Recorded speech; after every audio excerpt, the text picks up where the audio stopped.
Our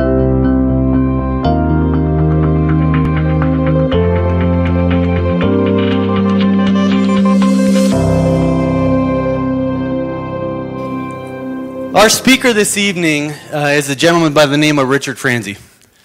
He is the founder and CEO of Critical Mass Executive Forums.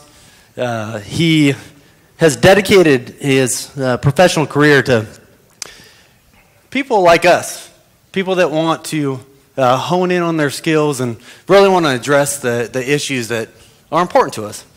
And he wants to do so in an environment that is accepting, is challenging, inspiring, hopefully, confidential, of course. And I can attest to the benefits of his groups as a member of his Orange County community. And I do want to say thank you, Ric, for helping me on my journey to become a more effective leader. My pleasure. Ric is also a host of a radio show titled Critical Mass.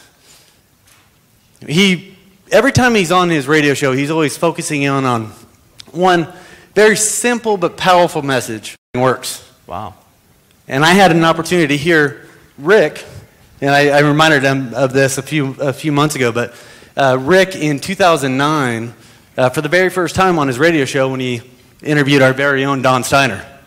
And Don remembered that moment when I was looking for an executive coach myself 7 years later and put me on to Ric. So it should be a testament to the type of impact that he can have on an individual's life.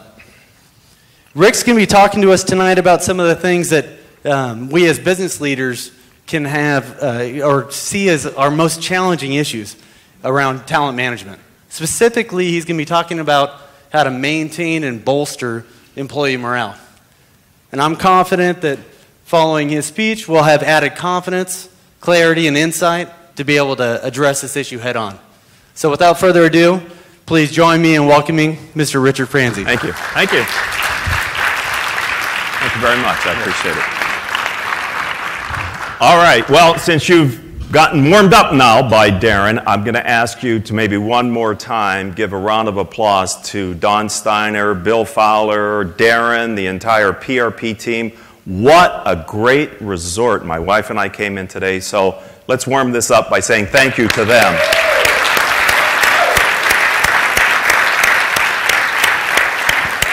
All right, let's get this party started. I first became interested in this concept of unintended consequences of business decisions on my radio show when CEOs and business owners like Don would come in and share their experiences of how sometimes their best laid plans and strategies just didn't work out the way they had anticipated. Has that ever happened to anybody here in the room? No? All right, then thank you and good night. This message is for a different audience. Over the years, I've been intrigued to see, is there anything we can learn from outside of business that might help executives to do a better job at that all-important part of strategic planning? Because here's what I know, ladies and gentlemen. Your employees expect you, as their leader, to be clairvoyant. Seriously. If you tell them, this is going to happen if we do these things, they sort of expect that to happen, right? And if it doesn't happen, they start to wonder, do they know what they're talking about? Should I listen to them the next time? And each time something significantly different happens than what you forecasted, a little chunk of your credibility might get taken off of you. And so when Darren says, I'm talking about creating an empowered workforce, I am, because I think it's the #1 competitive advantage that companies have if you can maintain it. It is the hardest thing to copy. It's harder than copying your website, your brand positioning, your messaging, your font style. Imagine a CEO coming back and saying, you know what? I want to build an engaged workforce just like PRP has. That's not easy to do. But if you can do it properly and maintain it with your people, it touches your customer. Who's had a positive customer experience with a frontline employee and you went, I love that brand? please. This is a little interactive because it's late. You've been, I know a lot of energy, but I need a little more. I'll give you a little bit, you give me back, okay? Who's also had that experience with a frontline employee that was less than perfect? I was in an AT&T store recently. That's not even the joke. Or maybe that is. And the level of support that I was getting from the frontline employee was less than thrilling for me as a customer. And there were placards on the wall. You're the most important customer, number one. I'm thinking, did you read these signs? They're facing you. Maybe that's why they're pushing to help you figure out that I'm important. Because I don't feel that way right now. My goal for tonight is to help you through peer learning and peer experience to understand unintended consequences of business decisions and hopefully mitigate some of them. This, ladies and gentlemen, is a car. It's the Tata Nano. Yes. And in 2008, Tata Motors was super excited because they had designed a car that they could sell anywhere in the world for $2,000 US. They had estimates of significant unit sales per month, opening up vistas of new markets around the world to people who previously couldn't afford a car. They thought they could achieve 20,000 units a month in this car sales at volume. Nat Geo did a Mega Factories episode on the technology that Tata Motors had come up with to be able to build a car so cheaply. And so in 2008, they decided to launch this car in their home market of India. And their marketing positioning was, buy the Tata Nano. It's the cheapest car in the world. And literally, overnight, in the minds of the consumer, they went, holy, I'm not sure I want to be seen driving around my neighborhood in what everybody and their brother knows is the cheapest car in the world. Ratan Tata said after the introduction, we made a mistake. That positioning was wrong. And over the years, they've never come close to selling 20,000 units a month. Their best year, 20,000 units in total. Yeah, that's why I'm here. Sometimes these unintended consequences of your strategic decisions can really get your company in a box that can be hard to get out of. Darren mentioned that I have a radio show. I'm also an author. I've written 2 books so far. My first book, Critical Mass, The 10 Explosive Powers of CEO Peer Groups, is based on my experience when I was president of Delphi Connection Systems, a wholly owned subsidiary of Delphi, a Fortune 57 corporation. I was in that peer process. I saw the value. I liked the experience so much, I quit my day job to become an entrepreneur. Having never done that before in my life, at the age of 49 years old, I went home, told my lovely wife, Deborah, I think I want to quit my day job. 2 kids about to go into college, 2007. Tell me, I got that in mind. And she said it makes perfect sense. Because I saw how much confidence and better decision making I made through peer influence, and I finally found my calling. My second book, which is now in its 3rd release, is a series of interviews I've done with CEOs, asking them about their guiding principle that they use to lead and grow their firm successfully. There's about 130 interviews in the book. I'm working on 2 books. The one you see there, The Critical Mass Company.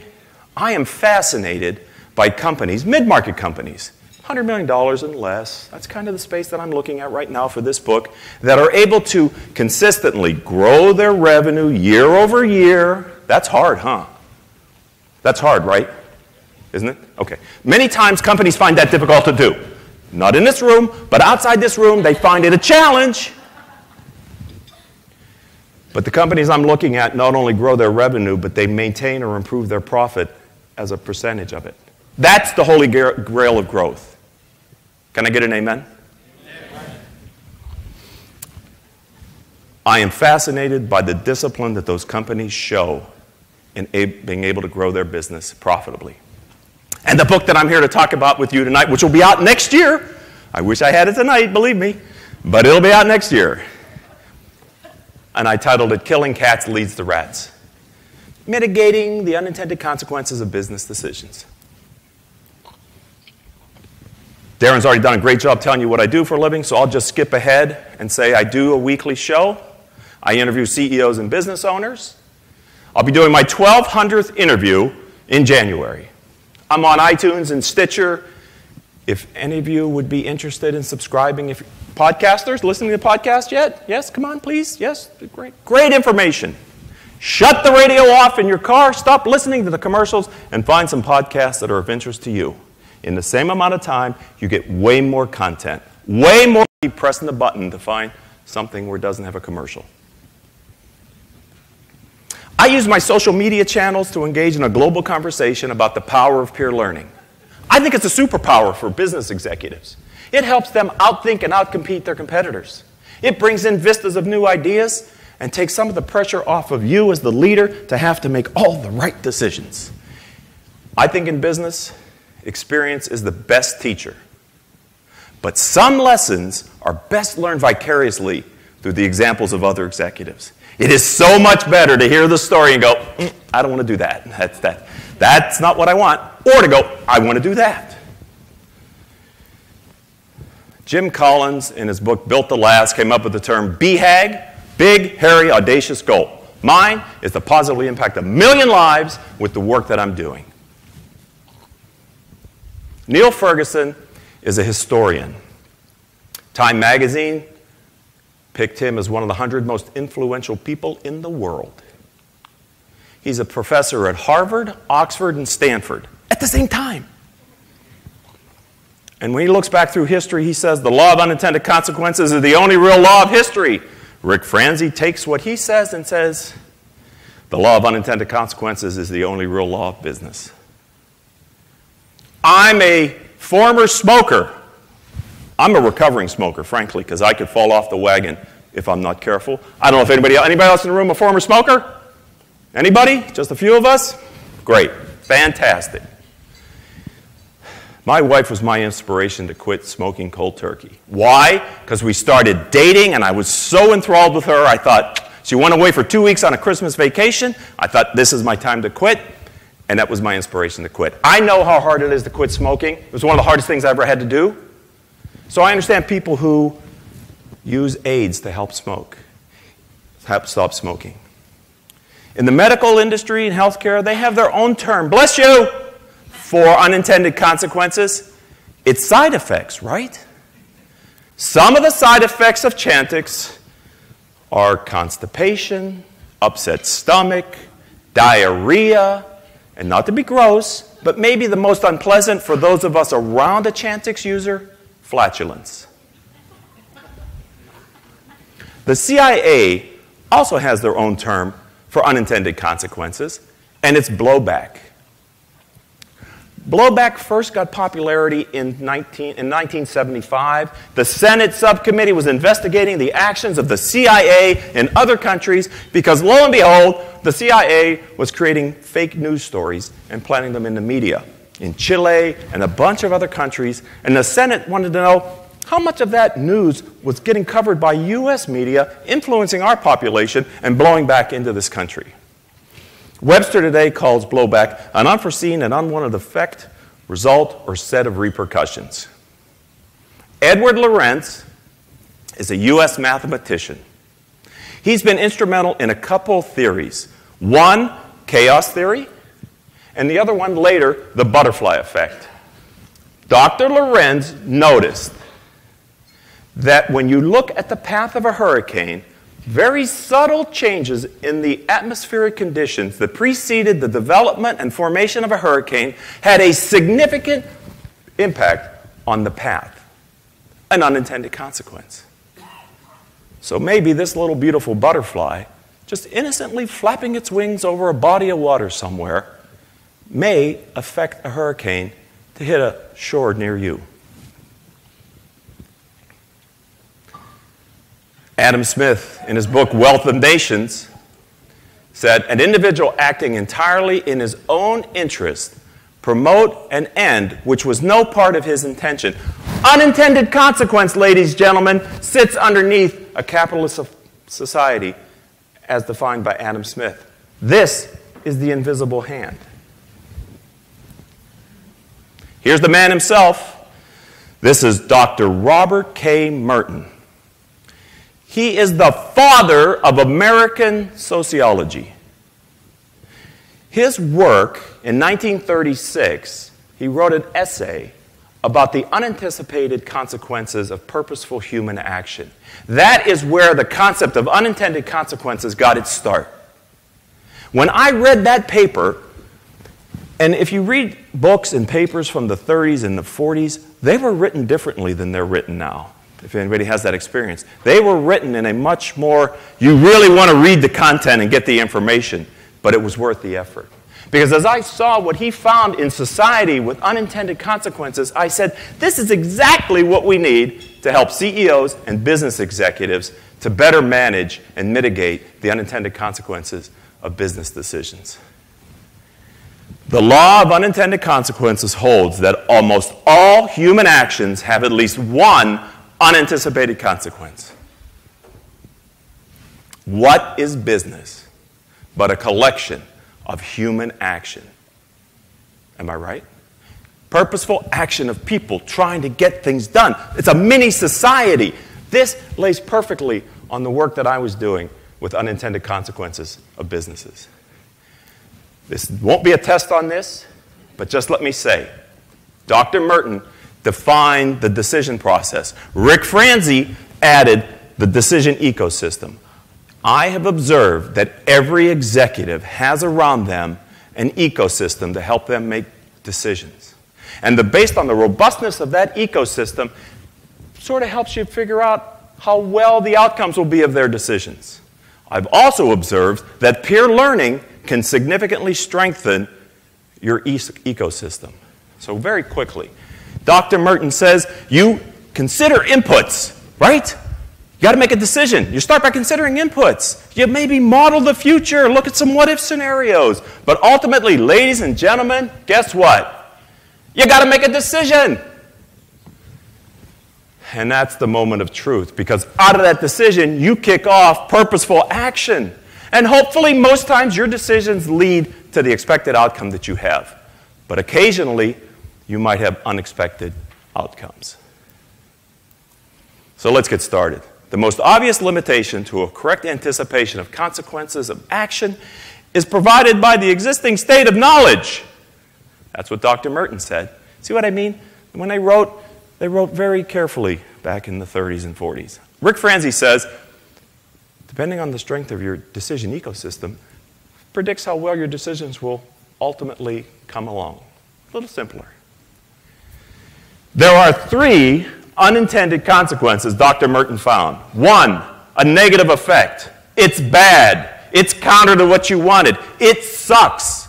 My term, not his. You got to recover from it.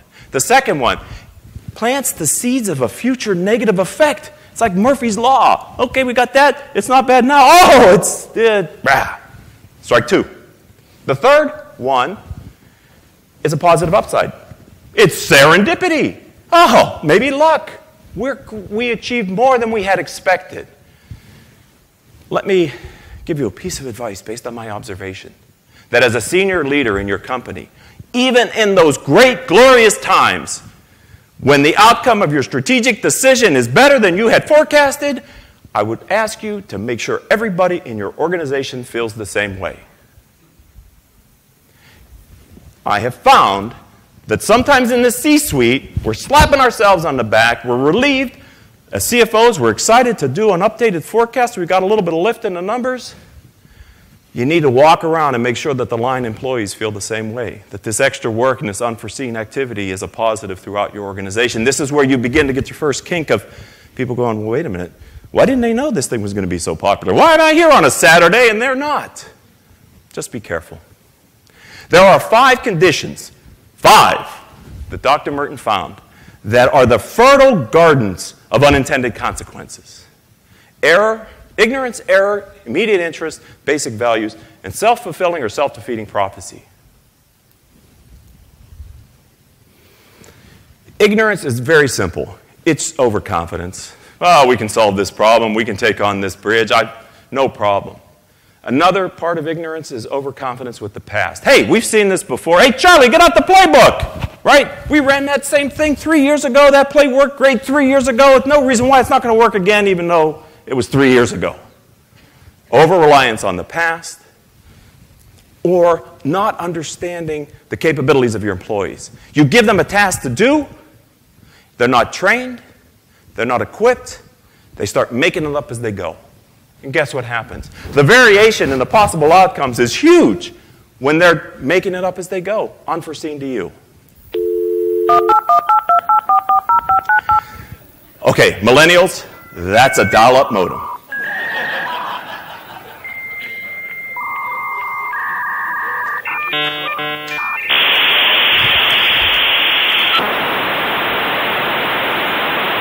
For the rest of us, we probably remember the days when dial-up modem was cool. And AOL and CompuServe rocked, man. We could check our email when we're on the road. Can I get an amen? We could be productive 24/7 now. Does anybody remember, though, that many times you'd hear that beeping and booping and you still wouldn't get a connection? Yeah. So you try again, and maybe. And then you get your hopes up, and ooh, the third time you're in. Right? Hotels were getting killed by travelers who were coming in and logging onto those services and using up their phone trunks.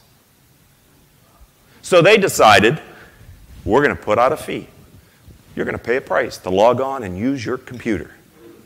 Thinking that would dissuade all of us from using our computer to pay the fee. We're on business travel. Hello?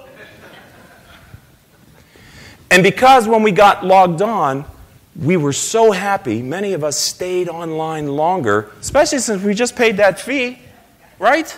I'm not going to pay another fee. It had the exact opposite impact on the business. Less trunks were available, more dissatisfaction. This picture is a part of the California coastal program. They took pictures of the entire California coastline. Some in the law industry might recognize this picture because this is Barbra Streisand's house. When Ms. Streisand found out that the California Records Commission had a picture of her house, she sued them for $50 million. There's an invasion of privacy. Thinking that she could force them to take that picture down. She did not anticipate that her lawsuit would cause a lot of attention to this picture, causing it to become much more popular in the eyes of the common person, because now we could see her house, and it's a good picture. When this case was finally thrown out, Ms. Streisand also didn't anticipate that she'd have to write a check for $155,000 to the photographer, and that her name would be forever linked with lawsuits that are frivolous, the Streisand effect. The second condition that Dr. Merton identified that is the fertile ground for unintended consequences is error. Error brings mistakes onto ignorance. It's an incorrect initial reading of what's happening in the marketplace, or worse, it's your employees not telling you the truth about what's really going on underneath you. Error can be rampant in organizations if you're not careful, especially if you don't understand the marketplace that you're going into with a strategic initiative.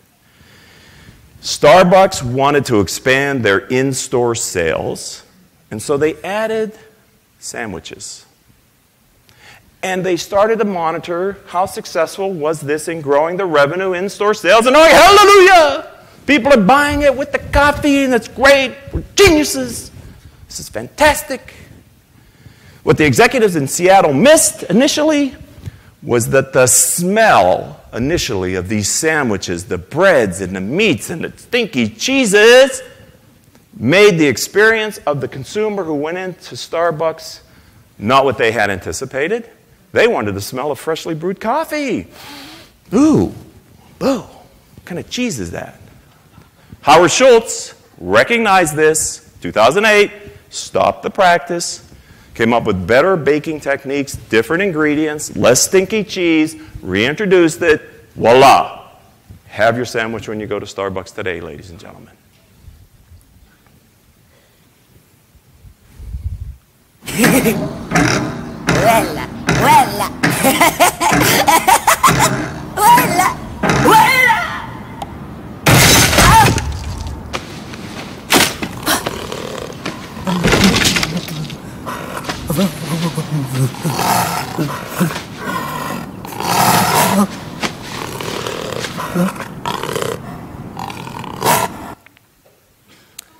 When Hutch rebranded itself in Europe to Vodafone, they wanted to drive sales of high-margin products. So they hired Ogilvy and Mather to come up with a marketing campaign that would gain interest and excitement and drive this revenue of these high-margin services. Zuzu, anybody from Europe? You familiar with Zuzu? Okay, this campaign was loved in Europe. Zuzu, this character, was so beloved, they have a whole cadre of Zuzu-like characters. Google, not now, Google Zuzu and Vodafone, and you will see commercial after commercial. You'll see documentaries that were done on how the Zuzu commercials were made. You can buy business card holders with Zuzu images on it. It was an amazingly popular thing. The Vodafone executives were going, holy, wonderful day. The sales of these value-added services are surely going to roll in with all this positive press we're getting about Zuzu and his buddies. Guess what? It didn't happen. Right, exactly. What they found out, and Ogilvy and Mather admitted, the character was so popular, the marketing message got lost. People weren't interested in the value-added services. They wanted to giggle and laugh at Zuzu. They had to stop the commercials because it just wasn't having an ROI. I don't know how many whiskey drinkers there are. I don't know if anybody drinks Johnny Walker Black Label. Where's one? Any more? It's the third most popular premium whiskey in the world. It's number one by dollars, $2.5 billion last year. That doesn't insulate them from problems. One of their strengths, they're in 200 countries around the world. They were the number one selling whiskey in Japan, Black Label. And the executive said, we can juice that. We want more. We're going to lower the price. We're going to get more volume. You know what happened? Can you see where I'm going with these stories? The sales plummeted. Why? Because at the time in Japan, there were lists for consumer products ranked by price, highest price top. Much of Black Label sales in Japan were attributed to me buying you a bottle or a glass to show respect. Look how much I think of you that I'll buy you the most expensive whiskey on the list. I can afford it, and you certainly deserve it. When they readjusted the price, they were no longer number one on the list. People weren't inclined to buy it. To their credit, they quickly realized this. They reset the price. They eventually became top of the list again. And slowly they regained their footing. But this is a cautionary tale. I'm going to tell you. Remember the Nano from earlier? There are a lot of products and brands that can't recover. Now, don't think these are only marketing examples, but they'll tell you what, they're the easiest to get at because they're in the marketplace. I know that there are unintended consequences inside of businesses, but these are public and easy to share with you, and that's why I'm sharing them with you. The third fertile ground for unintended consequences of business decisions to take hold is what Dr. Merton calls immediate interest. Two things. Short-term focus, never happened in corporate world, right? What am I going to do next quarter? Or only being focused on a very narrow aspect of a strategic plan, only really watching for that result. Now this, ladies and gentlemen, is supposed to be a picture of a salesperson. Why? Because many times, right, Don, salespeople are thought of as being immediately interested in their own wallet. I can say that because I'm a former copier salesperson, ladies and gentlemen. I'll testify to that fact. It was the greatest training I ever had. Go door to door for a couple years and see if you can't take rejection. I was thrown out of a building, chased down the hall, because I was just trying to help that guy upgrade his copier infrastructure. Shame on him. It is my experience that it isn't just the sales organization that has immediate interest. I've seen executive teams, I've observed companies who are really just looking at the next whatever. One might be Keurig. This product transformed its parent company, Green Mountain, from a regional player to a $4 billion monster. And so in 2004, they launched 2.0, the next generation of coffee. Matter of fact, Brian Kelly, the CEO, said that. This is our most important launch. The company said, this is the future of brewing, because not only can it make the K-Cups, it can make carafes of coffee. Hallelujah. At the same time, Keurig was experiencing a drop-off in their K-Cup pod sales. This is a high-margin product for them. That's a bad thing. Coffee makers, this is very profitable. So, along with all the other great features in 2.0 was a little hidden feature that got tremendous attention when the product was launched. And it was like a digital rights management system where if you put in third-party K-Pods, your old, like this one, your old cup that you could make your own special blend of coffee in your Keurig, guess what you saw? Oops. Oops is right. The internet got lit up with caffeine-deprived fury of users who said, what the heck? You greedy? Go on from there, ladies and gentlemen.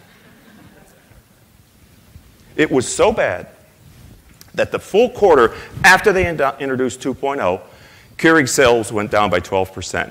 It was the first time in the company's history that they had a quarter that went down instead of grew. They had to open their system back up to other brands, to those old K-Cups. They learned a hard lesson, but it took a hit to their brand. Red Lobster, ladies and gentlemen. Anybody recently dined at Red Lobster? Don't be ashamed. Come on. It's good stuff. It's good stuff. Okay, 2012. They're struggling, and with their parent Darden Restaurants, they're going, hey, our efficiencies in our restaurants, not so good. What can we do? And this might be a time when peer influence and peer learning didn't work out well. They knew that Chili's had reduced their busboy staff and saw about a $25 million lift in their performance. And they went, aha, let's do that. Only let's do one better. We're going to blow all the busboys out. Gone. See you later. Don't need you. We'll demote some of the wait staff to service assistants, and we'll ask the rest of the wait staff to call on 4 tables instead of 3. And at the time, there was a lot of concern in the industry, but their spokesperson, Heidi Shore, said, hey, don't worry. We've done limited tests. Customers are fine. Serve staff's happy. We'll make this work. 9 months later, not even a year, 9 months later, they announced, we made a mistake. Customers weren't happy. Service assistants felt, hey, I'm underpaid and overworked. And they brought back their busboys. A more recent example of immediate interest may well be Galaxy Note 7. Does anybody have one on them right now? I'm just saying, get some water or fire extinguisher or something, right? They have been in a pitched battle with Apple, right? Boom, boom. Technology. It's fun to watch. It's great for the consumer. It's like the good old days of the PC wars of Apple and Microsoft. They were driven to get this large format smartphone out before the Apple product, the 7 Plus. Perfect timing. And they did. This product came out in August. The iPhone product didn't come out till September. They beat them by a month. Celebration, pop the cork, let's go. But literally, in about the same amount of time, or probably before the iPhone came out, this started happening. Oh, yeah. People say, this phone is like freakishly hot, right? The battery is like, wow, it's burning my pants, my pocket. Shame on all of you. Not only was it hot, but there were reports that it caught fire. And in the rare case, it might have exploded. Social media got lit up with pictures like this. Yeah, my car burned down because I left my phone in it. Not a good day for Samsung, right? Let's look at it a little bit better. The FAA and major airlines said, if you got one of them phones, Don't turn it on. Don't check the bag. Don't charge it. There are even reports of flight attendants saying, you're not getting on this plane if you've got a Galaxy Note 7, dude. It ain't worth it. 2 days in September, their stock lost $22 billion. In 2 days. Because the investment community went, holy cow, this is a bad problem, and they don't seem to know how to fix it. There are reports in the New York Times that part of the problem for Samsung may be their executive leadership and their style. It's been reported that it's a militaristic style, top-down, little concern for what's going on really in the divisions, driven towards top-line revenue goals. There's also been a report that Samsung executives told the engineers who were working on trying to diagnose this problem not to digitally record any of their findings. Why? For you attorneys in the room? Because they were afraid that it would be discoverable upon subpoena.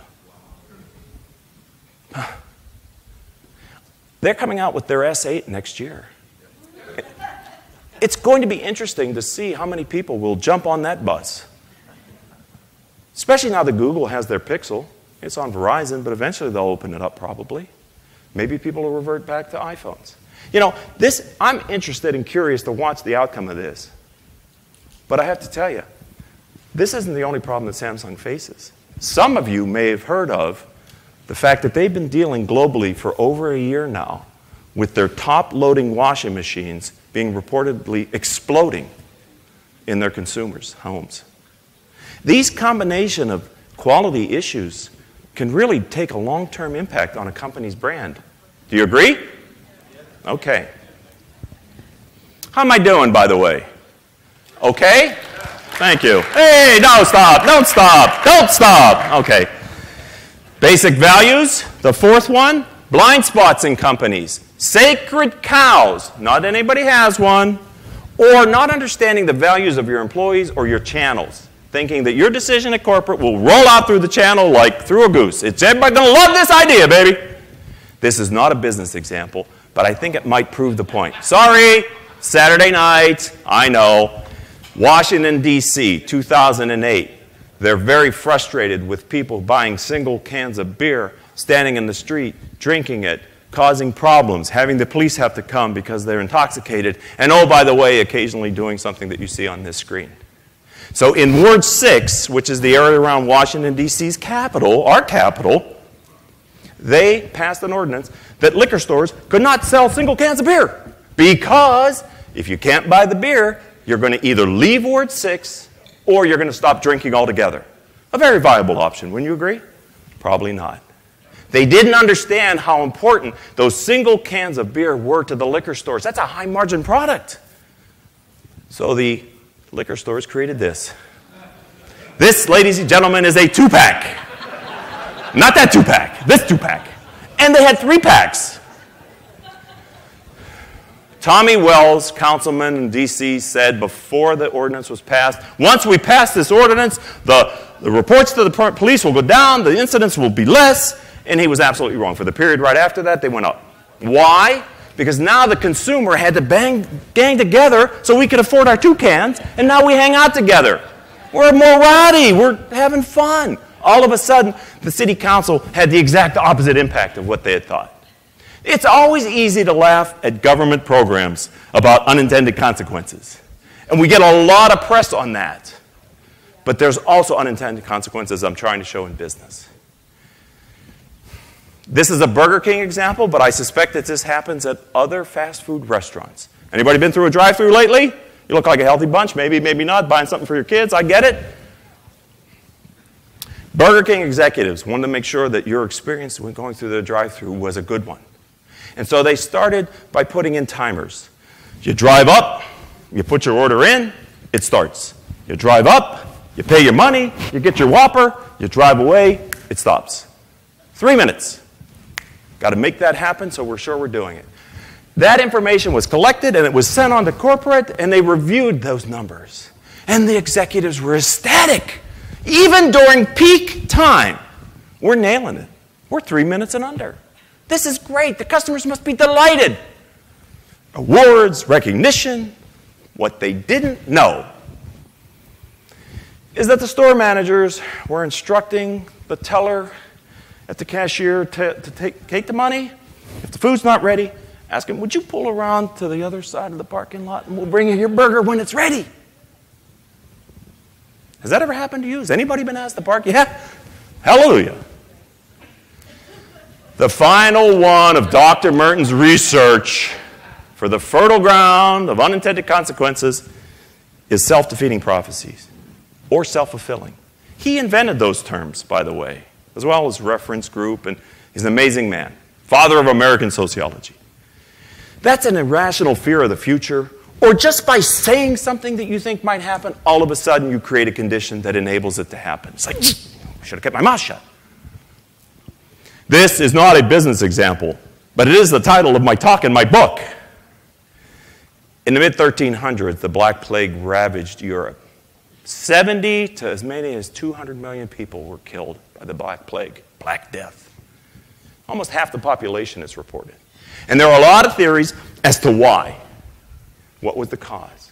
One of them is that during this time, there was a very robust trade route from Asia to Europe, and on those ships that were bringing all those wonderful goods from Asia were these innocent little rats. And on those disgusting rats that are really very smart, there were fleas. Go back 130 years. Pope Gregory IX was the first pope that historians can find who actually wrote an edict that black cats were the earthly incarnation of the devil. It was an immediate death warrant for those poor little furry creatures.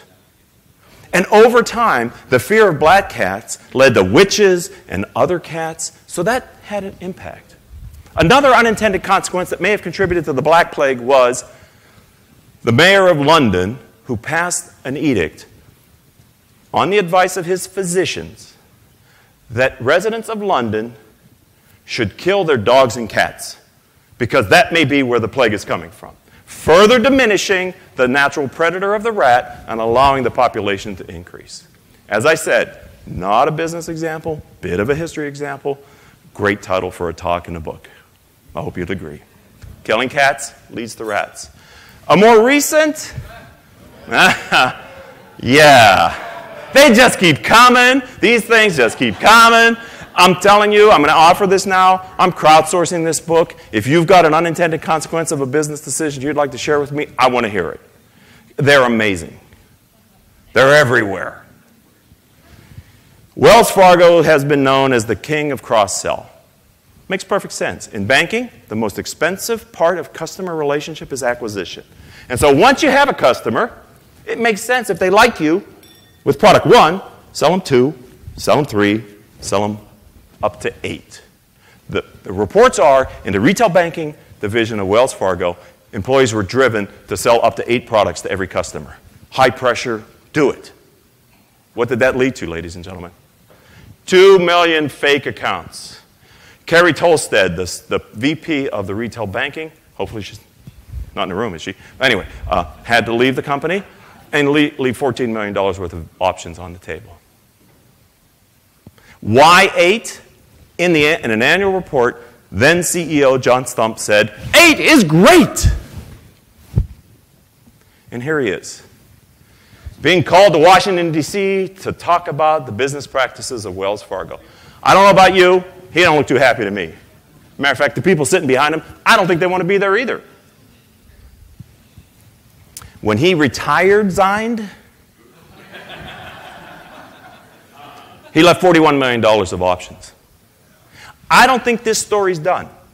I don't think the federal government is satisfied with what Wells has done. I don't think you, as consumers, have spoken yet fully on how the brand was damaged by this. They paid $185 million in fines, and it may not be done yet. And they only gave back a little over $2 million in fees that they got from these fraudulent accounts. They did all of this for less than $3 million in added fees. Seems crazy to me. Okay, enough with the scary stuff. Enough with the unintended consequences of business decisions. Dr. Merton believed, as do I, that we can control our destiny. And he had 8, and I'll just very quickly touch on these. 8 things you can do that can help you to mitigate the unintended consequences in business decisions. The first one is start with the end in mind. Really know what it is you want to get done with your strategic initiative. Really make sure that the people that are in your company that you're going to be, whose purposeful action you're going to be counting on to come and deliver, understand what you're expecting, understand their role, can ask you questions. There's clarity. Start with the end in mind and be clear about it. Number 2, effectively delegate. Let me say that again. Effectively, that's like the operative word, delegate. Okay? Not just delegate, but bring people into the decision. Decide what you're going to decide, and then decide who else has to help you to make the rest of the decisions. Empower them to be a part of your team, to have a voice. Listen to it. My observation is the closer you can put the decision to the action of the employee, the more you can control the unintended consequences, ladies and gentlemen. Don't do it on high. You got to do some of it, but bring it out to the people. Bring it to the people. Increase your knowledge. First of all, ask yourself this question. What don't we know we don't know? You may want to write that down. That's worth the price of admission. When you start a strategic initiative, especially when it's a new one in a new area, stop and think about what is it we don't know that we don't know. Just ask the question and let the weird looks happen for a while, but let people brainstorm and feel like they can come up with ideas that get you in the right direction. You need to identify the gaps and the sacred cows and the information that's not getting to you. You really need to increase the knowledge before you take action. The next one is increasing your control. The best way to do this that I've observed when you launch a strategic initiative is measure its results in really short time intervals. Catch a problem early. Tell your people, it's okay to tell me this sucks. What I thought was right was wrong. That this is causing something that's not good. It's okay. Send me an email. Pick up the phone. Don't care what your boss says. I need to know this stuff. This one might be difficult. Slow the process down. Dr. Merton says you should start well in advance of the deciding point in time to start making your decision. My observation is, if your gut's not good, don't do it. Listen to your stomach brain. And for those of you that are bringing more and more millennials into your company, congratulations. Smart decision. Be collaborative. It's very important that people believe that senior management will actually listen to them. You may not do what they say. Many times I think you might. They come up with really great ideas. But make sure they feel a part of the decision-making process. The next 2 are cautionary. Watch out for information overload. Hey, big data rocks, right? We can get our access to all kinds of business intelligence now.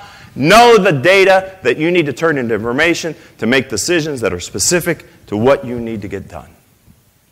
And push the rest of it off for another day. The last one, yeah. All right, that's a brave man, yes. I'm not telling.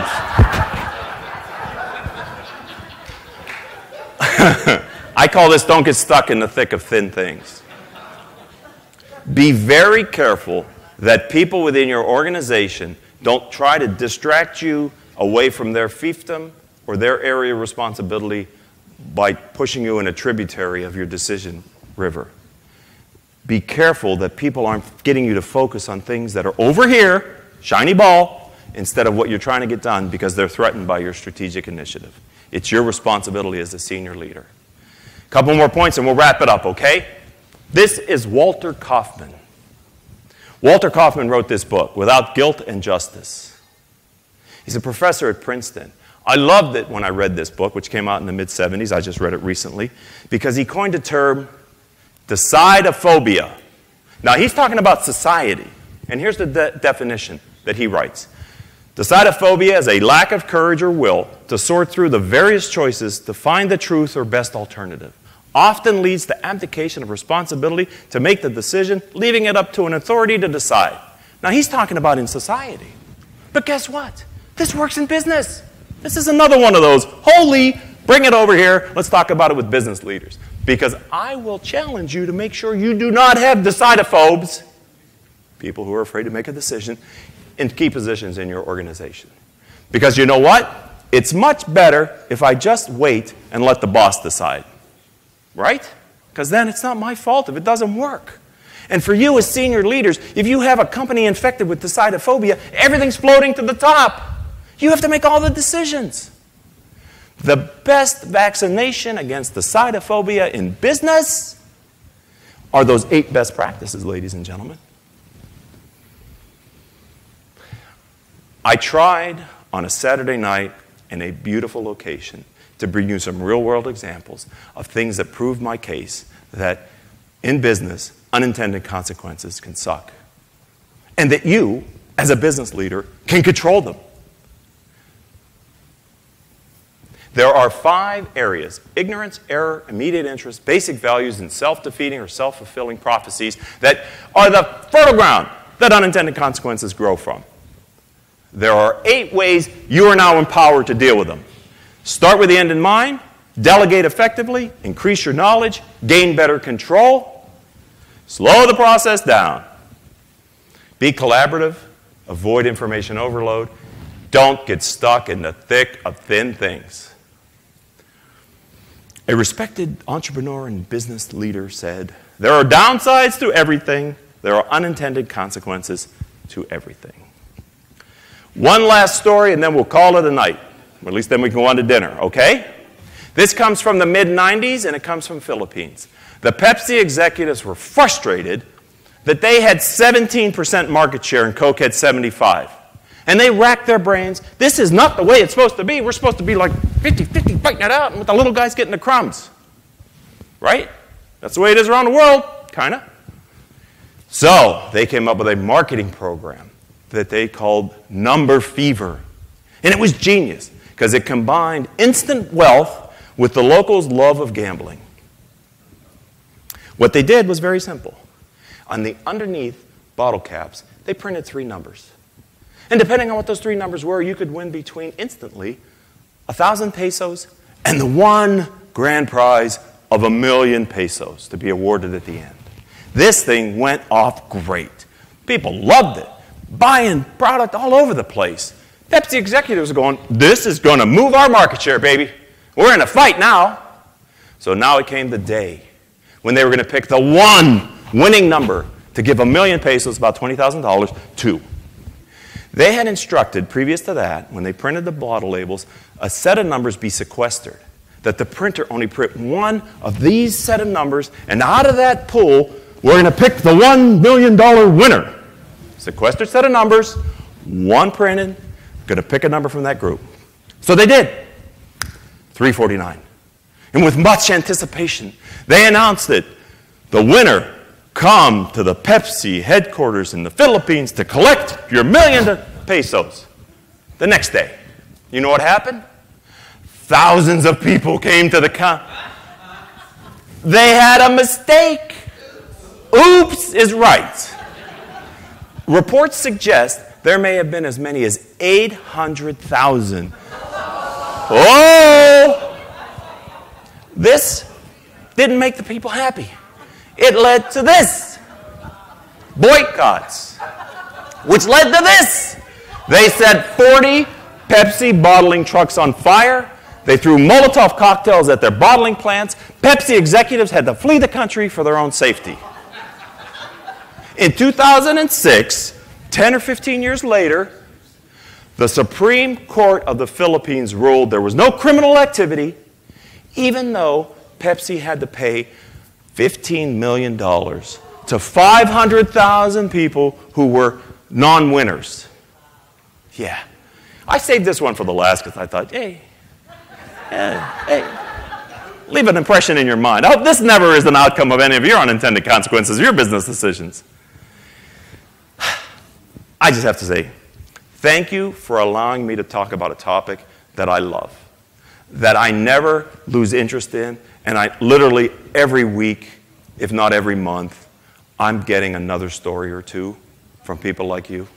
It's everywhere. They're fascinating. It's the reality of business.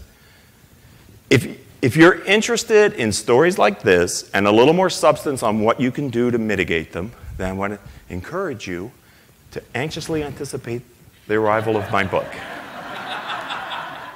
And if you're that motivated, please make sure I get your email address, and I will be glad to make sure you get notified when the book is published.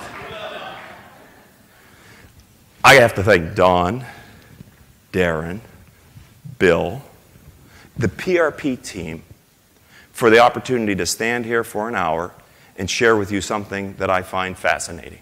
I hope in some small way I've left some thought with you that helps you when you go back to your office on Monday, assuming some of you are going back to work on Monday, to take some of this stuff and help you to make better decisions in your business.